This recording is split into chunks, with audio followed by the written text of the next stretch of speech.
idea what's going on until such time as I went on the page, the Cabomil page this week, and I go, Korey has a beard? Wow, cool. Yes. Well, thank you guys. You're inspiring me. Okay, good. That's good to know. All right. George Clooney. George Clooney. My buddy George. Beard. Now that he's relaxed, he can wear a beard. Exactly. Okay, we're on Facebook Live, by the way. All right. Hello, everybody. Are you guys ready? We're ready. Let's do this thing. Let me go We're this. ready. Okay, here we go. Let's do this.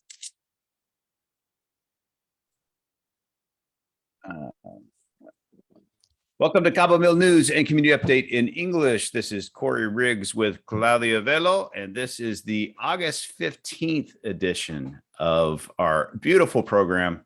Claudia, how's it going today? It's going, and that's good. Well, if you're listening to us on 96.3 FM, we also encourage you to run over to Facebook, where we always do this on Facebook Live. And you can follow us at Cabomil News. We also upload our videos to YouTube at Cabomil News. We're all over the place, which I still can't believe, because some things we say, I'm surprised we haven't been banned, Claudia. But we'll keep trying. We have our ways. We have our ways. We'll keep trying. Anyway, so tell us, hey, I'm still in Arizona, so I don't know. I know there's been some rain in Cabo. I know there's some things going on. I talked to my friends. I talked to you. What is happening in Cabo right now, Claudia? Well, it's, I think, all good news. I have been talking about this for the last 3 weeks. The head of epidemiology for the Secretariat of Health in Baja California Sur has been talking about it also for 3 weeks. Guess what? The virus and the rate of spreading of the virus that has gone down. And he said this, I mean, this is just science, and I love that. And even though you and I don't quite agree on why statistics are great, I think statistics in this case are great, because he said it, spread rate is below 1. And that means that the number of cases is going to go down. Even when all the news where the hospitals are at almost maximum capacity, et cetera, et cetera. Well, this week, this past week, the report was that, in fact, the number of cases in Los Cabos decreased by 55%. The number of cases in La Paz decreased by 33%. And hospital occupancy has also dropped significantly, where they are now below 50%. So there you go. The statistics didn't lie in this time, in this occasion. So good news. Of course, Secretary of Health and the Committee for Health Safety kept Los Cabos at level 4, moved La Paz to level 4 from level 5, and kept Mulegé, Comandú, and Loreto municipalities at level 5. Those 3 municipalities have shown a slight increase in the number of cases, but considering that their population is much smaller, statistically, it looks like a big increase, but really in numbers, in real numbers, is not that big. So I think that's just good news overall, because it is the normal behavior. If we looked at the curves from all over the world, the curves are doing the same. They have new waves, and then the numbers go up, and then the numbers go down. And what's interesting, and again, this is my opinion, this is nobody's official thing, is that if you look at the statistics from the countries that have heavy lockdowns and heavy protocols and measures versus the ones that are basically open, they behave almost identically. So I'm not saying anything. I'm not telling people to do anything. It's just a comment. And it's not just your opinion. There's actually studies that are supporting you. There's lots of studies. They're not being really shown on Twitter or on Facebook, but because they get thrown off for misinformation. But you can see it in the States. Arizona is completely open. It's very much open, and Florida and Texas. And you compare that to California and New York, the curves are the same. They're exactly the same. So anyway, enough of that. Enough of that.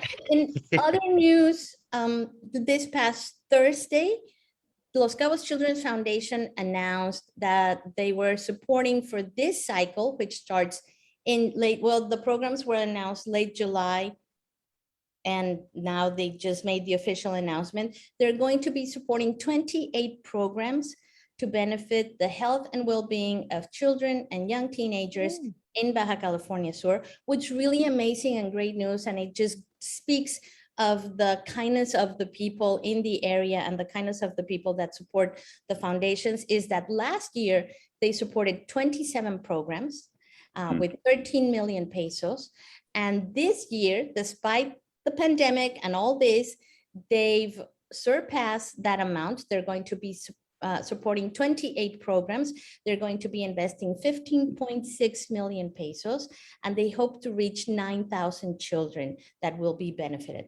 So great news, and really the support that Los Cabos Children's Foundations provides for other organizations that work to help and improve the living conditions and the health of children in our state is incredible. And I think that everybody just needs to go to loscaboschildren.org and find out how you too can support. I love they're saying every peso counts, and they are helping one child at a time. So follow them, Los Cabos Children, their website, loscaboschildren.org, and you can donate from literally 1 peso to $1 million because they need help.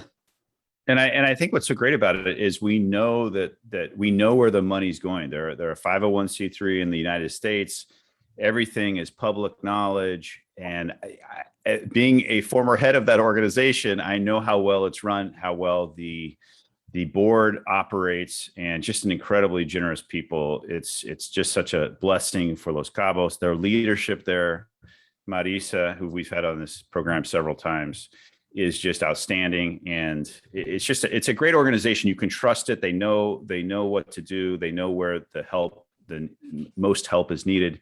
So please, if you want to support that. There's other great organizations too. And we actually are going to have one next week with this Smiles International Foundation and Dr. Jeff Moses, who we will interview for next Sunday's show. So you want to stay tuned for that as well. But unless there's no other news, Claudia, if there's anything else going on, let's move on with our favorite guest that we have on every month. And we talked about the protocols and what you can do and the social distancing. I hate social distancing, by the way, that word. But anyway, and the masks and the vac, whatever, how you prevent this. But what we like to talk about, Isabelle, about is how you boost your immune system so you don't even have to worry about any diseases. So yes. Isabelle, welcome to the show again. Well, thank you so much, Korey and Claudia. I just love to come back and to talk about how we can do something. I wish too that we could hug, because that's something that a lot of people are missing. This thing for me doesn't do it like the fist. I know what that is, but you know what? This is a problem because it's going to take a while to come back, but we just have to trust. Well, we won't go down that road. We're live on the 13th, right? Yes. Okay, because I can say happy Friday 13th. Yes. Because it is Friday 13th. And I would like I found out a little bit of history on that. Did you know that it was known as the Day of the Divine Feminine? Really? Wow. I like that. Before the patriarchal times. Us evil men. Yeah. Not all men are evil. It was way back, as it was way before I was born. Mm-hmm. It was seen as the Day of the Goddess. And what's interesting is because it's about honoring the feminine in us, the renew of the cycle of creation, death, and rebirth. I really like that. And to finish that, which I found interesting, connected with this, is there's 13 moon cycles a year, and the average female experience about 13 period cycles a year. Interesting, no? Yeah. Wow. Yeah, all connected. So let's celebrate the feminine today. We all have it in us. So Korey, you've got a feminine side. Yin So yang. It's the yeah. I definitely have a feminine side. I definitely do. And I Yeah. celebrate that side of myself. We love that. We love men like this. Talking about the rain, I was listening to you, Claudia. I was admiring my garden. I'm a big gardener and I love nature. And I couldn't help but to look at how green and how some of the, even though I water my garden every 2 days religiously, the new growth that have a different color. And so it made me think that there is nothing that replaced rain water. Absolutely. And you know why? Do you know why? That's a question for you guys. No, we want to know though. We want to know why. It's because it's so nourishing compared to city water and water laden with chemicals and whatever it is that they put in our water. It's full of minerals. So when you think of nourishing, the plant teaches us best. It's like, it just telling me this morning, okay, you water me every 2 days, but there's nothing that nourishes me more than water that really hydrates. So it's a segue into what we're going to talk about today, which is not food is all created equal. Exactly. Can I ask a question about the water? That's so interesting because I think that there's even more to it. When we drink water, it's usually heavy filtered as well. Even if you filter some of the stuff out of it, you're also filtering the minerals. But I have to say, I'm getting pictures of my grass in my garden right now, and it's unbelievable. And I'm out there watering every day, and everything's growing. It's so green. And I can tell you in Arizona right now, they haven't had this much rain in years. And thank God, because there's been a huge drought. The whole Catalina Mountains, which is the mountain range right by Tucson, is the greenest I have ever seen. It's just so beautiful. So I love Isabelle. There's a paradigm shift just now for me. Thank you for causing that. That's such a great point. Yeah, it's huge. And I'm going to tell you something, and to everybody who's listening, when it rains outside, get out. I was outside. I had to empty a hole from my garden is not even 50 buckets later over the fence. But I did it in the rain because I know it also rinses and nourishes me like no shower does. Yep. And also accumulate rainwater. So because we get very, very heavy water seasons sometimes, there's days that is very heavy. Come out, put your big buckets. I now have these big bins because I use this water to water inside plants and so on. This is such precious water. It's in its purest form. It's called water in its purest form. Just love that. Love it. Which gets me to a quote that I put on my Facebook page this week from Eric Adams, the future mayor of New York, Esperamos. And he says, and he was interviewed on a podcast with Rich Roll, and he said, disease isn't in our DNA, it's in our dinner plate. Oh, wow. Very good. And very powerful, and I'm thinking, oh my God, yes, sharing. And interesting, lots of people got it. But I got a couple of comments like on, yeah, but we can't change your DNA. So what you're saying, and then they started to come up with maybe some articles, and I go, what I found sad, everybody's got their own opinion. What I found sad, there's this definite resistance to believe in our own innate immunity to impact our genes positively or negatively. And this doesn't date from today.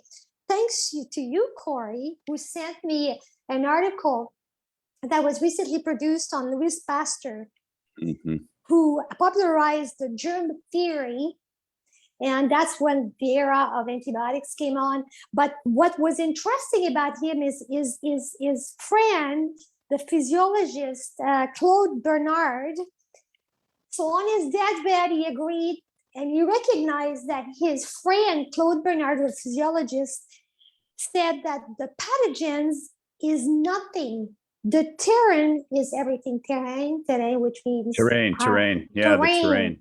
That's my French accent. It's very powerful, and that's in the 1800s. that means that we do. And if you look at the science, and it's been proven over and over again that we have genes that we've inherited. That's the deck of cards we were dealt. So it comes from our ancestors. But we do have the power to turn on or off these genes, to make them act badly or good, depending on our lifestyle and nutrition. And the Isabelle, Yes. let me just read that. I want to make sure everybody understands this, because I think this is such a key thing. I'm just going to read this. Yes. In the 1800s, the French chemist Louis Pasteur popularized the germ theory, proposing that microorganisms are the cause of most diseases.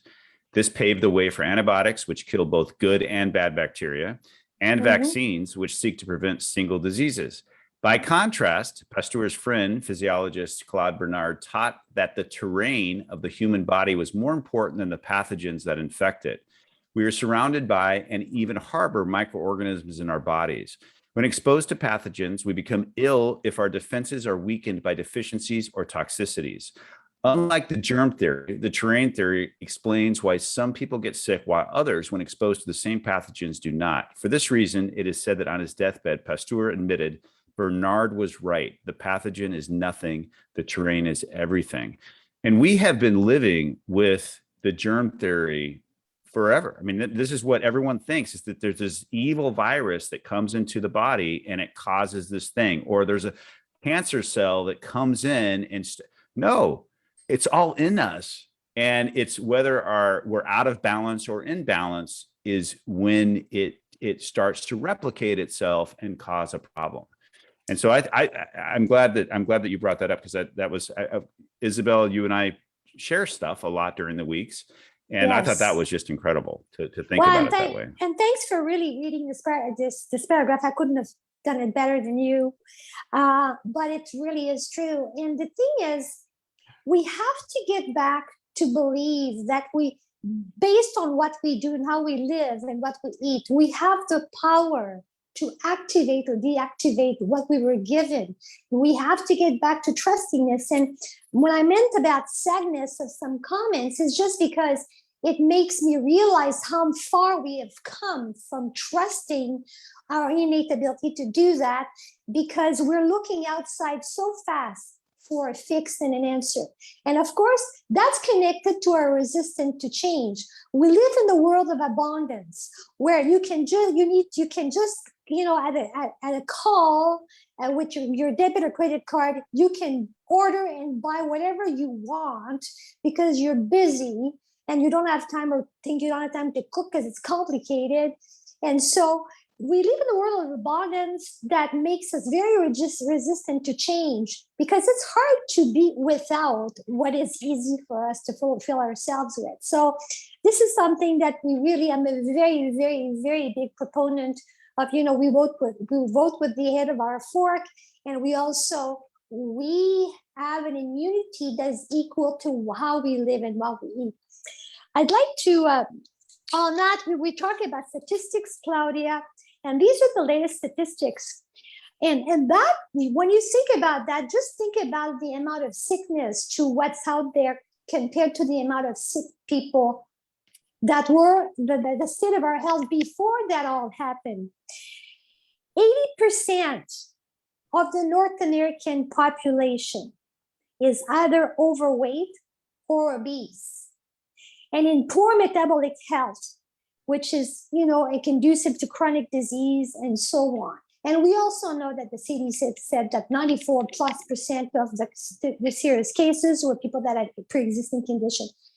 We don't talk about that enough. We need to talk about that enough.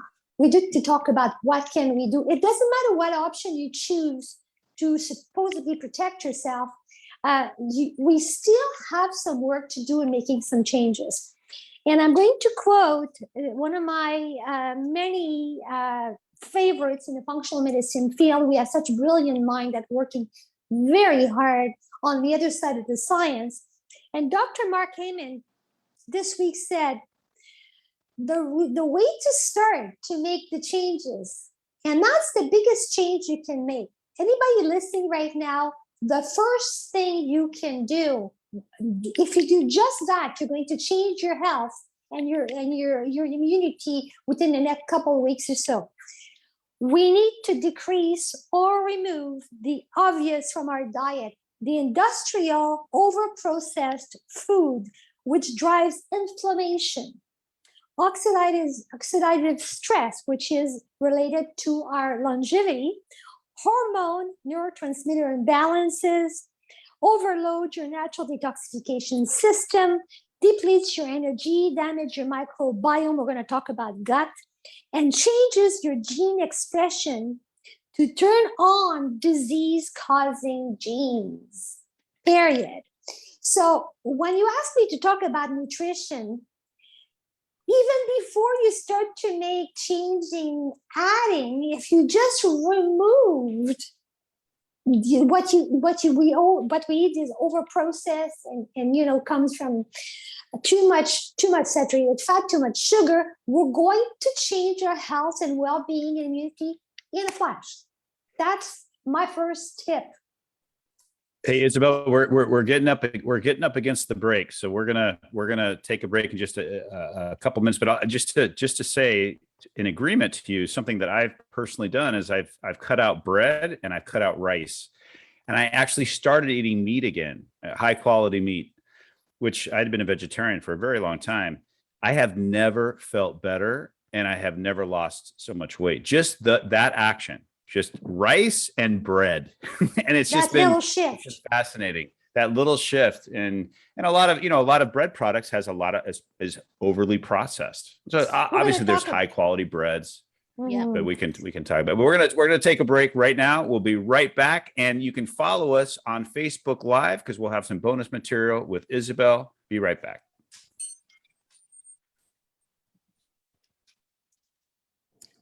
I do have to, just from personal experience, when my son was diagnosed with basically short opportunity for a long life, a very unlikely opportunity for a long life, I went the natural healing path. And through boosting his immune system, just by changing the diet, and also, like you say, taking out a lot of things, but in the environment where we live in, some things that we thought were healthy are not so healthy anymore. Yes. Like pelagic fish, which is supposed to be really good. Turns out that if they're caught in certain areas where there's a heavy content of heavy metals in the water of the ocean, then you're literally ingesting heavy metals, and not all immune systems are ready to process that. So it is really important to know where your food comes from.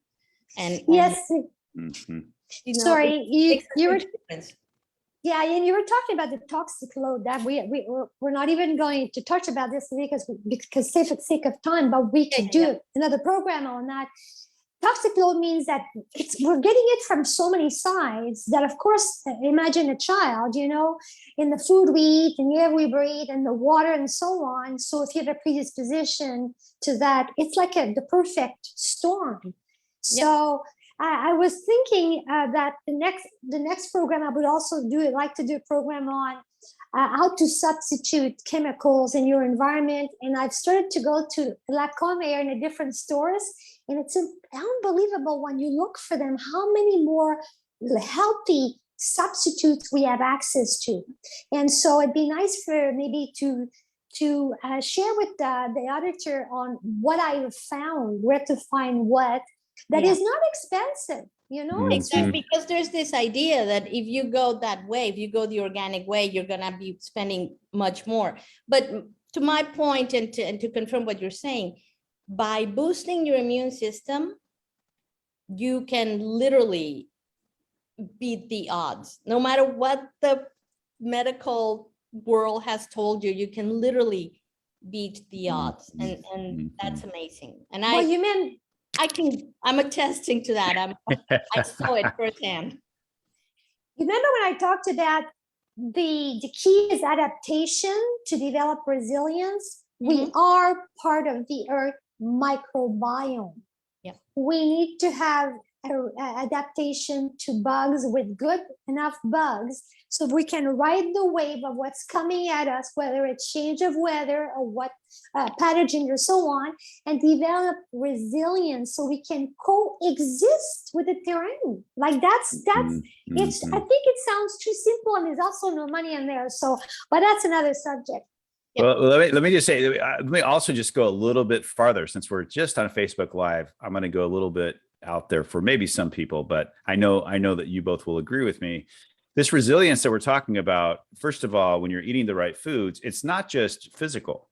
You actually have emotional, you start to get emotional resilience, and you start to be immune to everything. So just like we talk about, there's these viruses in us. If we're out of balance, then they will replicate. Well, it's the same thing with our psychological responses to things. If you're out of balance, bad energy or people that say things to you, or that you react to these things that you would never even notice if you're feeling good about yourself. And so all these things, it's not just your physical body, it's your spiritual life, it's your emotional well-being, it's all of these things. This is what I love about, first of all, functional medicine, because I think a lot of these people, they see that. And it's what I love about shamans. It's what I love about, it's not just treating, you can't just treat one part of anybody. And our Western medical system, it's like, oh, there's something wrong with the liver, let's go there. No, there's something causing that problem with the liver. It's somewhere else. And depression is not a lack. It's not a lack of a SSRI. That's not what's causing the depression. So taking an SSRI pill is not going to treat that. You got to get to the root cause. And I just think it's so discounted in our society today. The overall look of the emotional well-being of somebody, the spiritual life, the practices they have. And we just look, Western medicine is like, oh, you got look at that infection in the toe or whatever. And it's just amazing that we can't see that. And in China, they have seen this for thousands of years, and in the East, and it's like, what happened that we went so far the wrong way? I'm so glad you mentioned that, because now, especially in functional medicine, we do not disconnect the head from the body. What does that mean? You know, if you feel depressed, you go to a doctor, and on a certain side of the scale, and they will treat just the head, what's going on there. Actually, we have a second brain, and that's the gut. And it's totally interrelated. So, you know, when you say a gut feeling, it's totally connected. You are right. So what we eat, the microbiome actually is the driver in our immune system. And 36% of our blood comes from our gut. So what we eat, what we digest or don't, affects your thought, affects your mood, and so on. And if you remember what I said way back, is it's actually the collapse of the spiritual to the mental to the emotional that collapse into the body. When the symptoms happen, they come from up there, not from here, but we're still, depending also on how we're feeding it. So I always tell my clients that come to see me, it's not just about broccoli. You can only eat so much broccoli. We're going to help you with your digestive system, but you're going to do a little trip up to see up there, emotionally, mentally, and so on. What are the issues that made you go offside, that create these symptoms? So it's like it comes from both sides, and it's not just about that. Well, what do you say, Claudia? We go back to the radio show, and we can. Let's go back. How are we doing on Facebook Live? We got some folks watching? I think so. Let me see. We have 3 people watching. Hey! Wow! Yay! Thank you for being here with us. Yeah. All right. Well, hopefully they'll share it with their friends. Yeah. Well, we do get several hundred views. So. Oh yeah, and with Isabelle, we get many more than that. Many more. Well, yeah. I don't know if the plate that I shared to actually announce this it inspired people. It created a lot of attention. And by the way, people always tell me for years now, write a recipe book. Why don't you do cooking classes? I don't do recipes. I do stories on my plate. That's become my new trend. I mean, I need to probably copyright this, stories on my plate.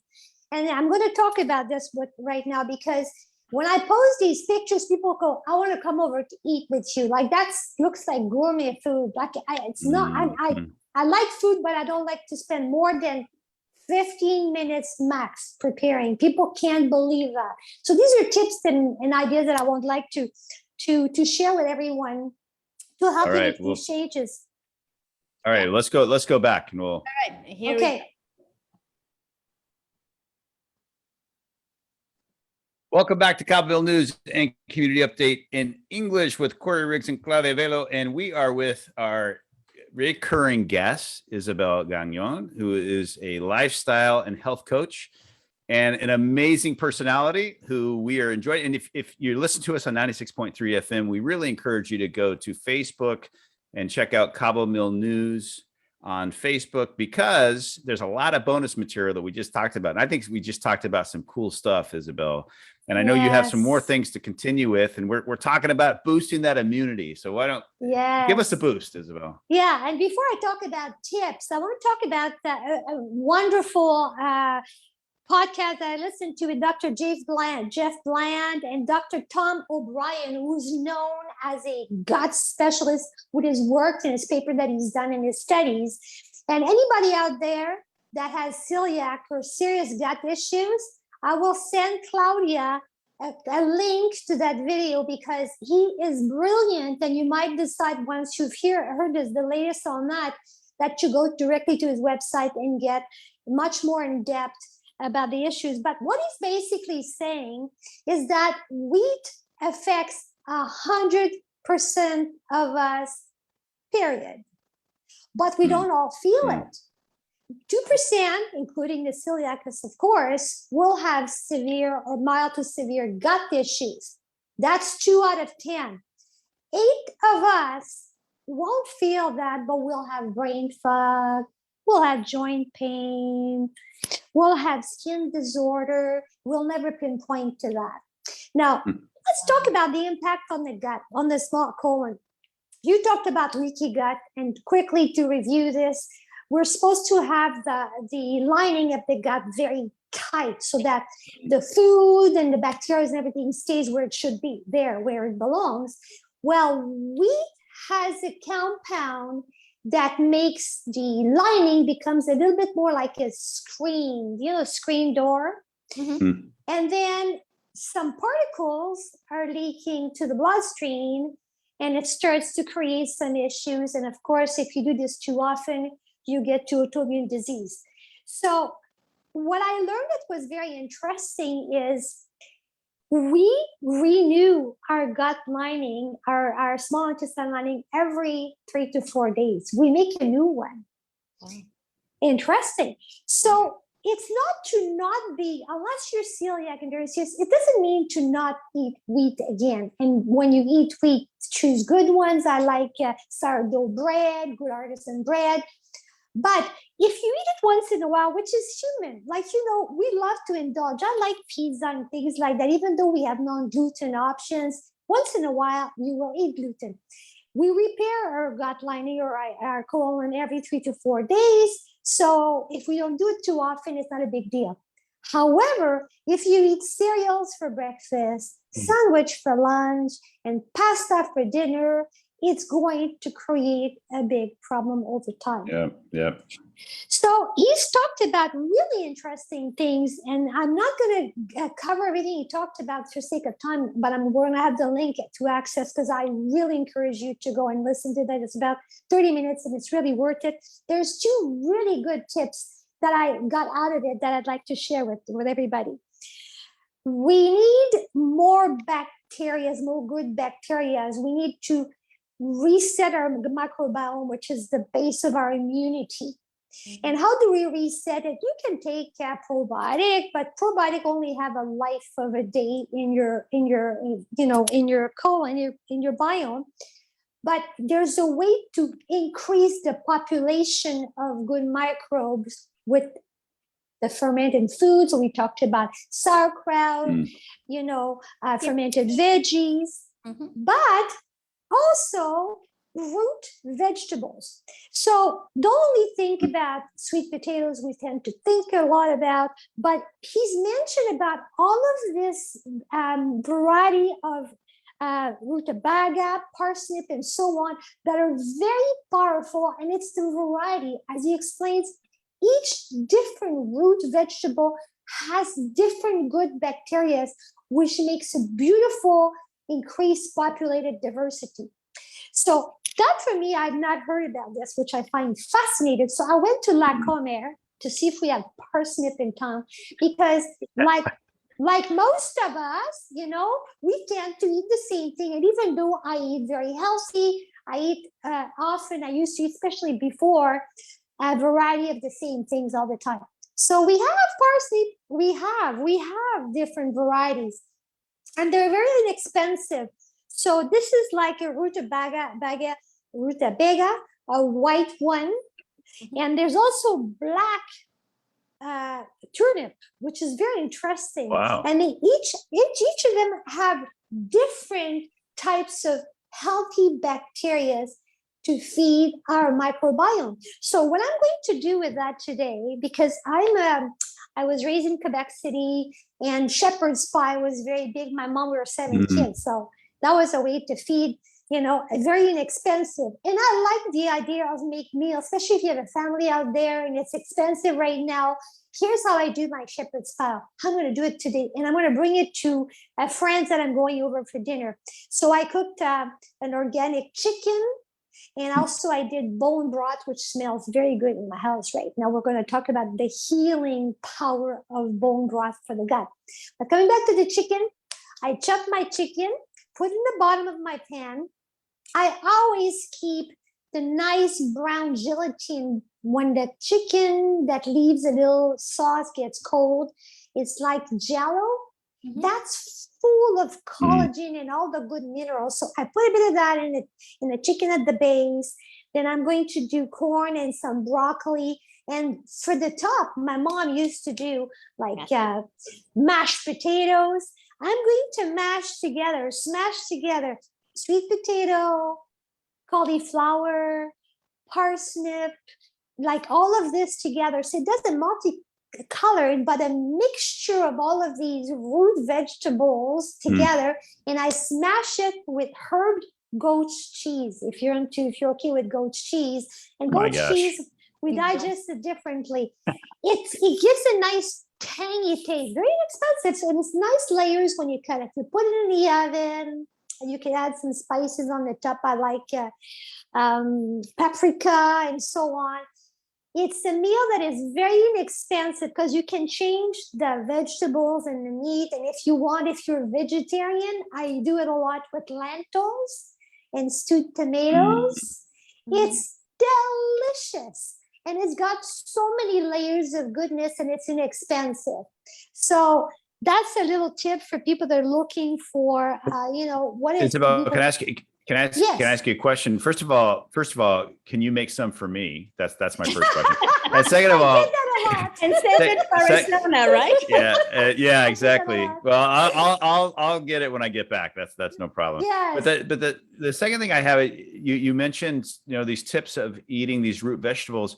What I've heard, and correct me if I'm wrong, is you want your plate to look like the rainbow, right? You want more colors. The more colors you have, that's we're going to work on your microbiome. Is that correct? Yes. Actually, it's on my list of things at the end, but let's jump to that. What happened is we tend to think, and this is the way we use like a piece of meat or whatever, and some rice and one type of vegetables. And so we eat too much of one or two or three things. I like the idea of petite plates, petite portions. So your plate should be looking as like maybe a piece of broccoli, piece of cauliflower, some turnip, or some green beans. And so, just have some little portions of different things on your plate, because the truth is we need to eat from 30 to 50 different varieties of colors of plant-based phytonutrient to have optimal gut microbiome. When I say this, first people go, talking about 30? Oh my God, I could never get to that. Well, that includes your spices. They go, spices and herbs. And so you wouldn't believe when you start to add more spices and herbs. And by the way, spices are often more healthier than the food we eat. And if you're going to buy spices and become a spice snob, start to accumulate different types of spices and try them on your food. And keep your spices in a cool place, dark, because spices life is usually only about 6 months. And then it starts to not be as good and potent. So the way to increase the number of phytonutrients in our food in an easy way is to add a lot of herbs and spices, your cilantro, your basil, and so on. I know my neighbors look at me coming out of my door. I have my basil and rosemary and so on.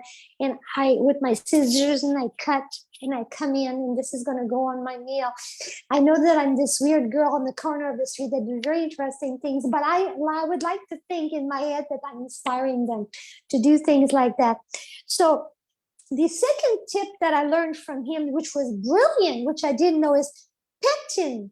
Pectin from apples is one of the best way to increase one of the most powerful enzymes in our gut, one of the enzymes that makes the gut very healthy. So here's the tip that he gives, because I'm not a big apple eater. I'm much more of a vegetable than a fruit eater. And he said, make your own applesauce. And I know Costco at times here in Los Cabos carries organic apples, which are not that much more expensive. Make your own applesauce. And he says, just take 1 or 2 tablespoons a day. It's going to go a long way to help you increase this very healthy, immune boosting, gut healing enzyme. So back to applesauce, and it's easy. You can put this into your oatmeal. You can just eat it like this. You can put it into your smoothie. Simple things that are inexpensive that really, really help to boost our innate immunity. Isn't that amazing? Small things that have a big impact. It's beyond me. I wish I liked apples more. I have the same issue with apples because and I've also, what's the other guy that talks about how apples, because of the way that they make them mature, that they have, is it lectins? That's the issue with apples, the little poison, or, I mean. It's in a lot of things, but if you cook it, that's what reduces lectins a lot. The tip is to cook it. Okay, so making the applesauce, not just eating a raw apple, but actually cooking it. Okay. And by the way, a tip for you to help to get the applesauce go down, Korey, is add some cinnamon to it. Okay, good. I like that. That changes the whole idea. Yes. If you add 5 spice, that blend of spices in Chinese food to your applesauce, you will never say you don't like it. It's amazing. What a great tip. I love this, Claudia. Actually, I use that 5 spices on my chicken, on so many things. It's just so good. It's so delicious. And also fenugreek is one of the herbs and spices that is so good to boost your immune system. I have a large collection of spices and herbs and everything, but really fenugreek, and it adds a flavor that a lot of things that you normally say, I don't really like. I particularly don't care much for coleslaw, but if you put fenugreek and caraway seed and just slightly crush it, try to buy your spices. And this is something for Mexicans who are listening to this. Everybody tends to buy their herbs and spices already ground, buy them whole. And then just crush them slightly as you're going to cook with them. And that way you really get the good stuff from them. I like that, Claudia. And we have those great molcajetes. Here in Mexico. I love that idea. Everything that is back to nature and the basics. And I love you brought up this point because, for example, thyme is one of the most powerful anti-inflammatory. And what I do with thyme is actually I put 1 or 2 pieces into my tea. When I make tea, I often mix like green tea and white tea and chai. and I put also some herbs in there. So you don't taste very much. You taste a little bit of it, but you've suddenly added so much medicine to your tea. And this is also another way to really add to help, some phytonutrients and nourish your body. So let me go down the little list of things that I've come up with, little tips that are easy, small changes that have big impact. You know by now that I'm a big supporter of support your local, huertas and farms and so on. Buy locally. The organic eggs like that you can find at different huertas are not expensive. The vegetables, we still have farmers markets at Panaderia Punto Espiritu here in San Jose every Wednesday and Friday and Saturday. We still have the Friday market going on at Tiendas de Palmilla, I've learned. We also have Pentragal and Cabo San Lucas. Whatever is in season, you buy, and even if they don't look that good, like there might be a little bit of a little brown spot. I've said that before. That's nature defending themselves against being attacked. And what happened is there's more nutrition in vegetables that don't look pretty, because whenever they're attacked, that's where their power goes, and then it boosts their nutrients. So I now tend to buy some of these vegetables. When it's not in season, people have asked me a lot, is frozen vegetables okay? Absolutely.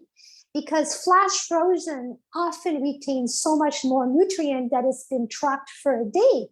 So, frozen broccoli, your berries and so on, they did study, and a lot of these frozen vegetables have more nutrients than the ones that are not in season that are trapped in. So that's a tip for people.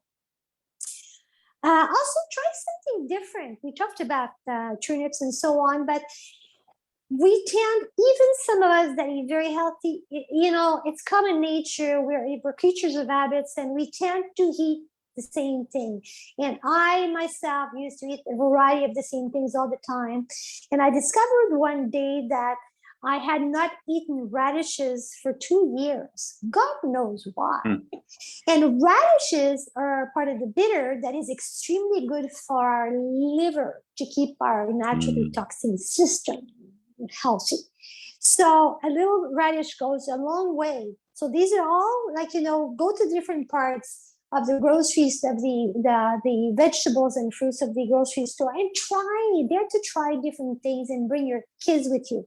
When I was walking through the stores this week with my hat in mind of coming here, I realized that for years I have not entered certain aisles of the grocery store.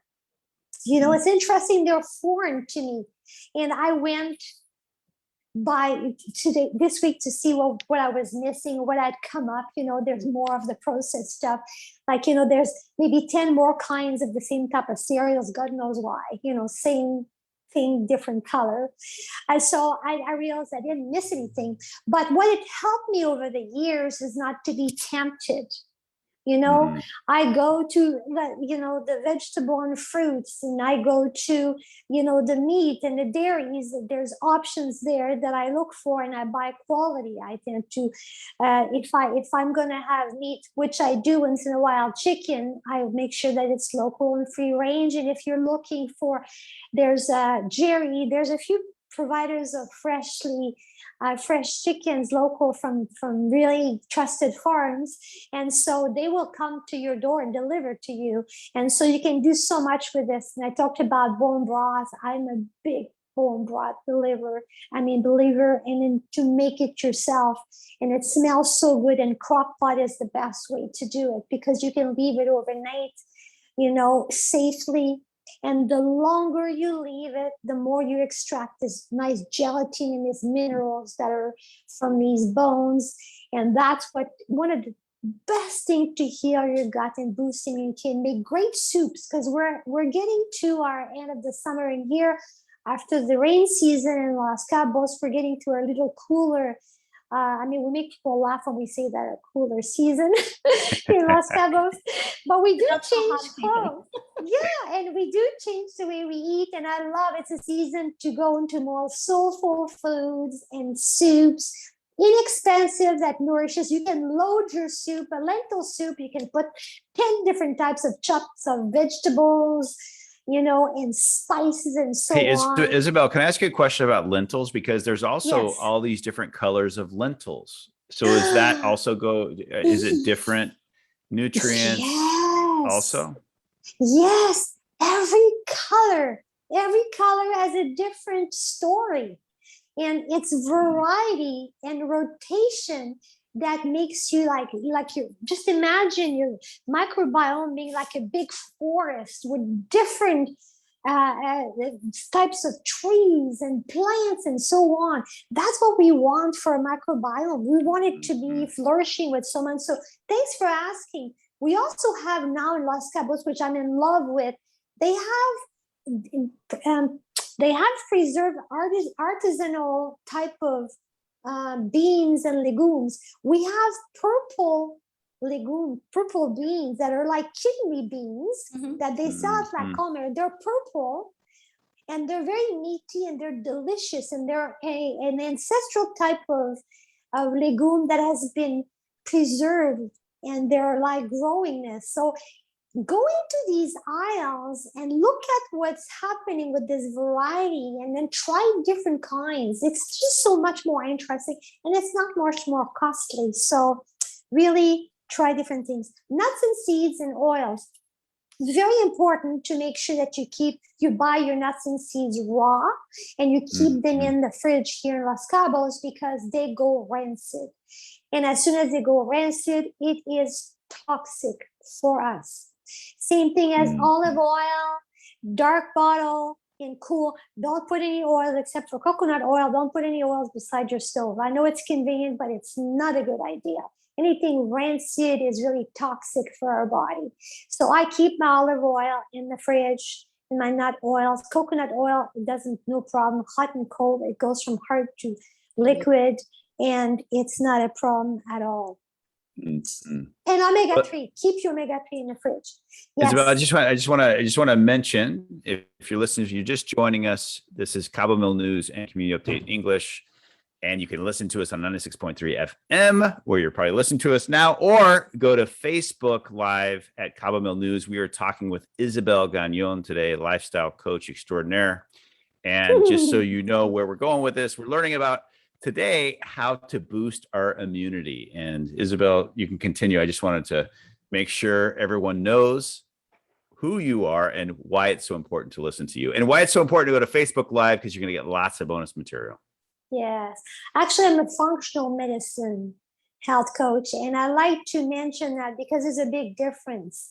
It's about eating and living in the way that our body functions at its best.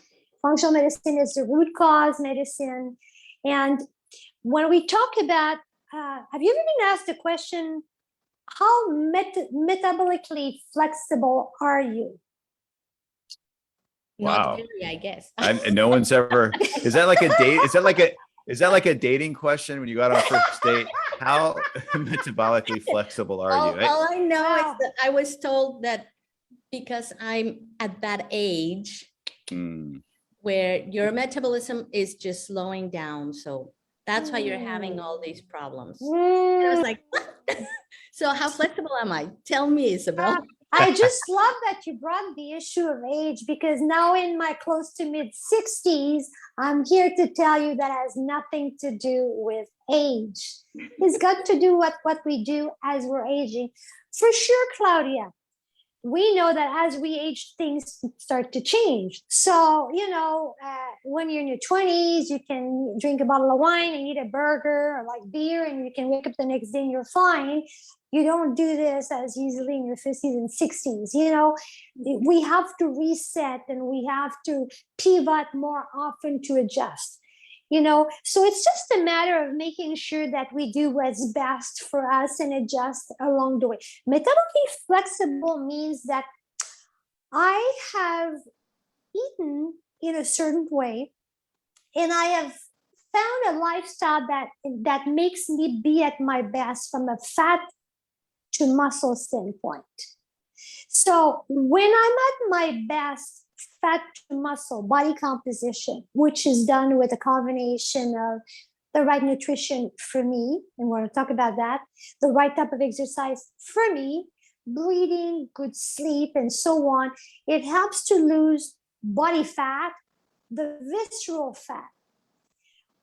We have subcutaneous fat, which is the fat we wish to lose very fast because that's the fat we see. But we think what we've lost the fat from outside that we're finished. No, the most dangerous fat, which is the white fat, is the fat around the organs, around the the liver and kidneys, which we only know the number by having on that special scale we have that tells us how much visceral to fat, muscle mass. You can also have body composition tests done with a more advanced machine. But coming back to that, when you are at your best, fat to muscle, and you got your good immunity, you are less affected by the bad stuff you eat. People go, So that means that if you want to continue to indulge in life, put yourself in a good state. And when you eat that hot dog or that pizza or that you indulge, you're not going to have a storm. You're not going to feel really bad the next day because your body, when it's in a good place, it can take more. It can have, yes. So I tell my clients that say, oh, you know what? I want to lose, fat, and I want to be healthier, but I don't want to stop doing this and eating that. Fine. Let's put you into that zone that if you swim in that healthy zone, you can indulge and you're not going to wreck your health. So it's not about stopping to eat, the stuff that we like to eat, indulgence. It's to put yourself in a state that you're metabolically, you're flexible, that whatever you eat that is not as good once in a while, it won't affect you. It's also going to put you in a place where whatever there's a change in weather, you don't catch a cold because it's cold outside. You catch a cold because you got a depressed immunity. It's like surfing. We should be able to surf. You have depressed vitamin D, which vitamin is a big thing. We could tell you. Isabelle, we're coming up against it. So we're gonna keep you over on Facebook Live. So we'll get some more bonus material, but we gotta let you go off the radio. We're running right up against it. Thank you everyone for being with us this week. We will be back next week with Dr. Jeff Moses from Smiles International Foundation, and we'll look forward to that. Claudia, thanks a lot. Isabelle, thank you very much. And we'll continue on Facebook Live. So follow us there at Cabomil News. Catch you next time. Thank you. Great Sunday, everyone.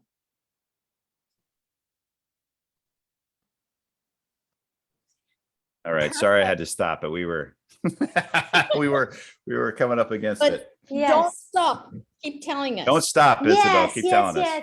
And we're getting to vitamins, actually. And I keep mentioning these vitamins every time because they're vitally important.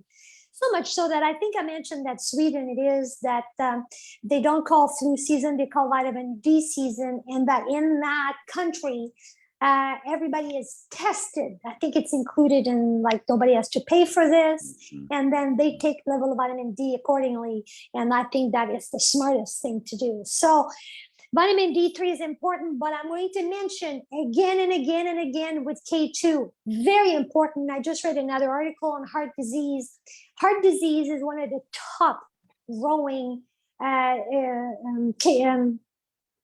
cause of death and growing. And what they find is calcification is the issue, not cholesterol, calcification, the accumulation of calcium in our arteries caused by too much calcium, because we are not getting the calcium in the bones where it belongs. It stays in the blood. And the problem is we're deficient in K2 and K1.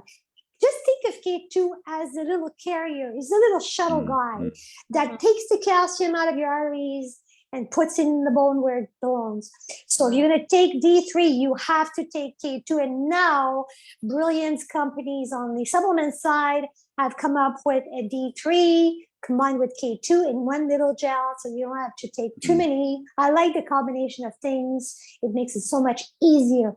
Very important. Zinc, I mentioned, I shared that on my social medias, and I also sent you a copy, Korey, because this came from one of my many mentors on the functional medicine side, Deanna Minnick, who's got a PhD in micronutrition. She calls herself a science nerd, brilliant.